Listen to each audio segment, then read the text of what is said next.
Direction la Nouvelle-Calédonie, désormais en plein troisième scrutin du référendum sur l'indépendance. Avec le décalage horaire, le jour J, c'est donc aujourd'hui. L'information à retenir ce soir, c'est que le taux de participation sur le Caillou a sensiblement baissé par rapport à 2020 et 2018, les premiers et deuxièmes scrutins.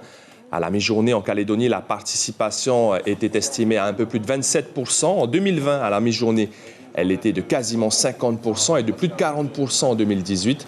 C'est donc pour l'instant une chute historique, conséquence certainement de l'appel au boycott des indépendantistes. Nous allons tout de suite retrouver notre journaliste William Cromwell en Nouvelle-Calédonie. Il est 19h passé en Polynésie, 16h sur le Caillou. Est-ce que tout se déroule dans de bonnes conditions, William ?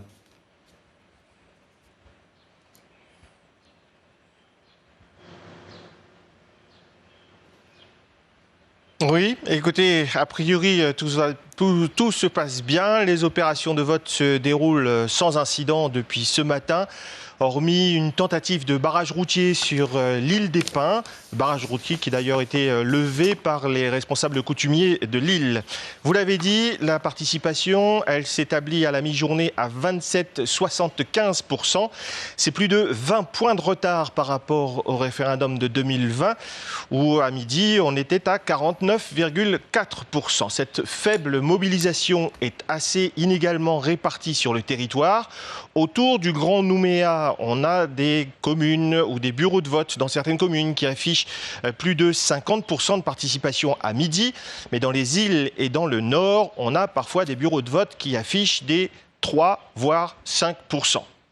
Déjà, les commentaires fusent. Chez les indépendantistes, on se réjouit d'avance. Le message, l'appel à la non-participation aurait été bien entendu. Même constat chez les non-indépendantistes, avec cette inquiétude supplémentaire.